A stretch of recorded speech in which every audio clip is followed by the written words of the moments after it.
Yan yung sakayan ng mga bastol no? Tayo mga nagko-commute dito kahit anong oras na. Ito yung mga gustong-gusto ng mga snatcher, mga mandurukot. Ito ako, habang nililibot ng 10 oras ng gabi ang pinakadelikadong lugar sa Caloocan, ang monumento. Pero bakit nga ba ako naglilibot ng 10 oras ng gabi dito? Sa nakaraang video ay napanood nyo na ako na mag-overnight sa delikadong lugar sa Maynila. Nag-overnight ako sa Tondo, Maynila, pati na din sa Quiapo, Maynila. At nang dahil doon ay marami sa akin na nagre-request na mag-overnight naman daw ako sa pinakadelikadong lugar sa Caloocan. Walang iba kundi ang monumento Caloocan. Nandito na kami sa pinakadelikadong lugar sa Caloocan. Walang iba kundi ang monumento. Marami nagsasabi na sobrang delikado daw dito tuwing gabi dahil marami daw ang nagkalat na snatcher at magnanakaw dito. Sabi nga na nakararami, kung ang Maynila ay merong Tondo, ang Caloocan naman ay may monumento. At dahil ito daw ang pinakadelikadong lugar sa Caloocan ay nagpunta kami dito para sa malaking tanong na, delikado nga ba talaga dito tuwing gabi? Marami bang mga masasamang loob ang nagkalat dito tuwing gabi? At ang panguli, wala nga bang mangyayaring masama sa pagpunta namin dito? Ayan ang malalaman natin sa video na ito dahil susubukan kong pumunta dito ng gabi para libutin ito para malaman kung safe nga ba dito tuwing gabi o delikado.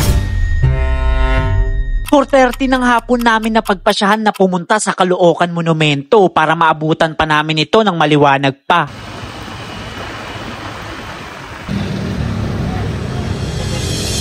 Makalipas ang 1 oras ay narating na namin ang naturang lugar. Ngayon mga kaibigan, nandito na kami sa Monumento Caloocan. At time check tayo mga tol, 5:46 na ngayon ng gabi. At lilibutin namin itong monumento hanggang mamayang 10 oras ng gabi. At tingnan natin kung totoo nga ba ang sinasabi na delikado daw dito o hindi.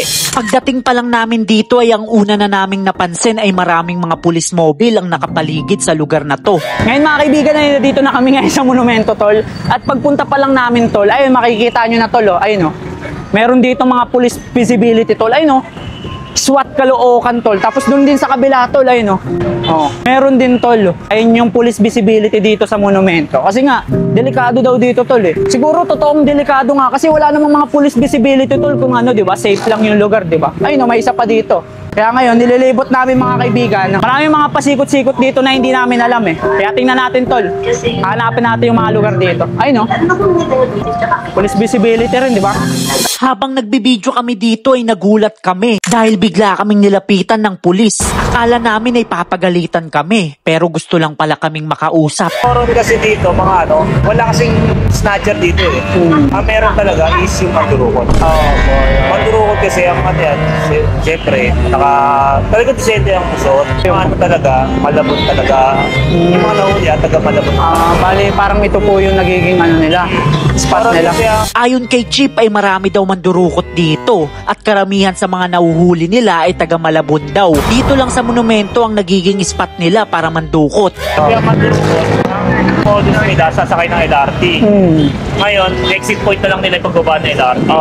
Pero yung mga police visibility sir, actually lagi talagang may ganyan dito. Simula nung pupupod, ganito na yung pinapagawa niya na nasa visibility na lang. Narinig nyo naman na sinabi ni Chip na marami daw talagang mandurukot ang umaaligid dito. Kaya sa mga kababayan natin na palaging dumadaan sa monumento ay mag-iingat kayo para hindi kayo mabiktima ng mga masasamang loob. So yung mga kaibigan, kinausap kami ng SWAT tol. Pinaliwanag niya sa amin kung anong meron ngayon dito. Kinuwento niya sa atin kung ano nangyayari ngayon dito, kung bakit sila nandyan. At nalaman natin tol na marami talaga ditong nandurukot. Kaya masasabi rin natin talagang delikado kasi may mga nandurukot tol Kaya ngayon iniikot namin yung buong tol, monumento tol. Punta kami doon sa kabila hanggang doon sa kabila. Iikutin namin yan tol, papasukin namin yung mga looban dyan. Kaya natin tol kung may mangyayari nga ba o wala. Tara.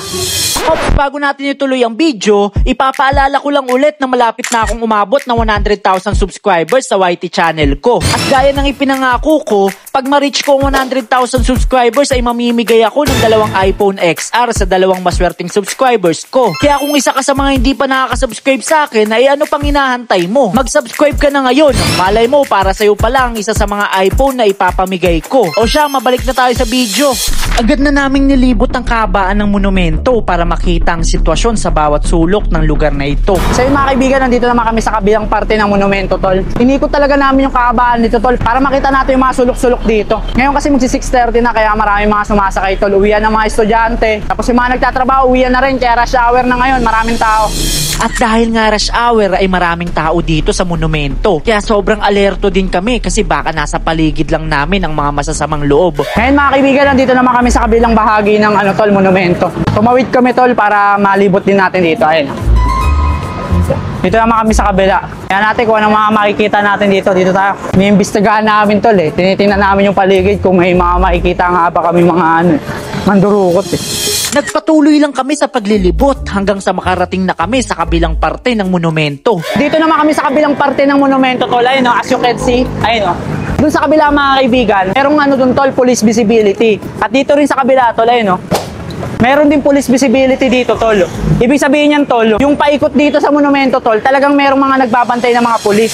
Oo, tama ang narinig nyo. Dahil sa kabilang kalsada ay merong SWAT. At dito naman ay meron ding police mobile. Talagang secured din pala dito. Nakakatakot lang. Pag wala kang idea, nakakatakot pumunta dito. Pero pag nandito ka naman na, kahit paano may peace of mind ka naman kasi may mga makikita kang police tol eh. Tara, samahan nyo kami. Lilibutin pa namin yung ibang parte ng Caloocan. Pinagpatuloy lang namin ang aming paglilibot. At habang nag-iikot kami ay nagtanong-tanong din kami sa mga vendors dito kung delikado nga ba talaga dito o hindi. At tanong ko lang sana tol, totoo ba na delikado dito sa monumento tol? Di naman delikado. Wala naman mga kadalasan dito mga nang-i-snatch ng cellphone, wala naman. Safe naman. Safe naman dito. Sige. Totoo ba na delikado dito sa monumento tol tuwing gabi?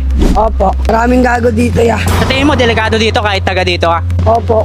Delikado daw mga kaibigan. Pinagpatuloy na ulit namin ang aming paglilibot. Dito namin na-realize kung gaano kadaming tao ang dumadaan dito sa monumento. Kaya dito din talaga umaaligid yung mga mandurukot dahil sinasamantala nila yung pagkakataon. Ngayon mga kaibigan, nandito naman tayo sa kabilang parte ng monumento tol. Napakaraming tao ngayon tol kasi rush hour tol. Maraming mga nagbababala dito tol na pag-iingat sa mga gamit kasi maraming mandurukot. Isang sign yun na prone talaga dito tol sa mga ganong sitwasyon.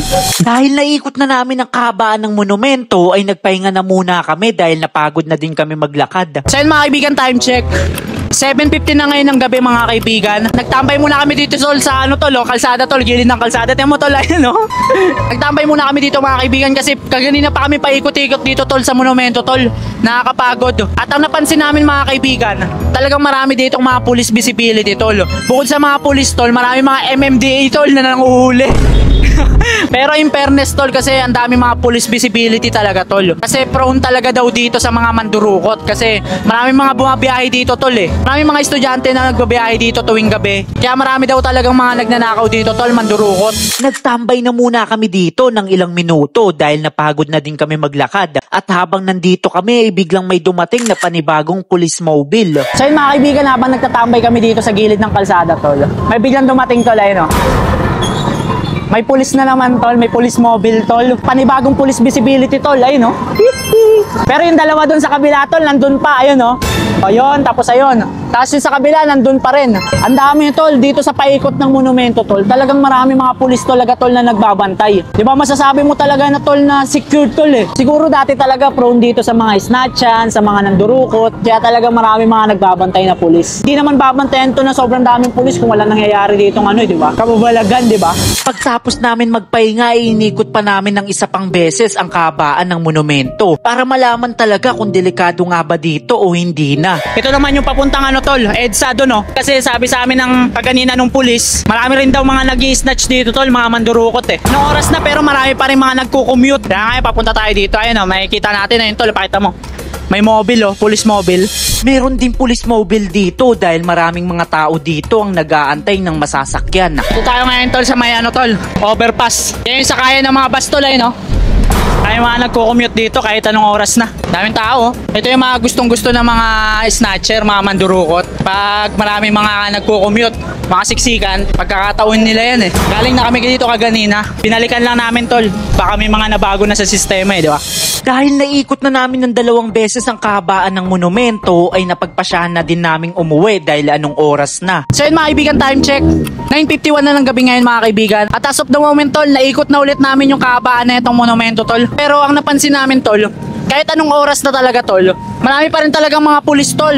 Ano pa rin talaga tol, kalat pa rin yung police visibility. Maraming mga mobile na nakaparking at marami rin mga pulis na nakamasid tol. Kaya talagang secured din yung lugar na to tol eh. At sa pag-iikot namin, wala naman kami napansin na yung mga mandurukot, yung mga masasamang loob. Wala naman kami napansin tol. Hindi ko sure kung na-timingan lang namin na wala talaga ng durukot, gawa ng alas 10 pa lang. Pero ano lang tol, namamanga lang ako kasi ang dami talagang pulis mobile tol. Talagang dito sa paikot sa rotonda dito sa may monumento tol, marami mga bantay na pulis. Dito na natatapos ang video. Base sa aking experience sa paglilibot sa monumento ay masasabi kong safe naman dito. Dahil nga maraming mga pulis ang nagbabantay sa lugar na to. Pero hindi ibig sabihin na maraming mga pulis dito ay magiging komportable na kayo. Dahil ang mga masasamang loob ay nasa paligid lang yan at umahanap lang ng tiyempo. Kaya kung hindi ka handa ay malamang isa ka sa mabibiktima nila. Kaya dapat ay lagi pa din kayong maging alerto at wag na wag makakampante.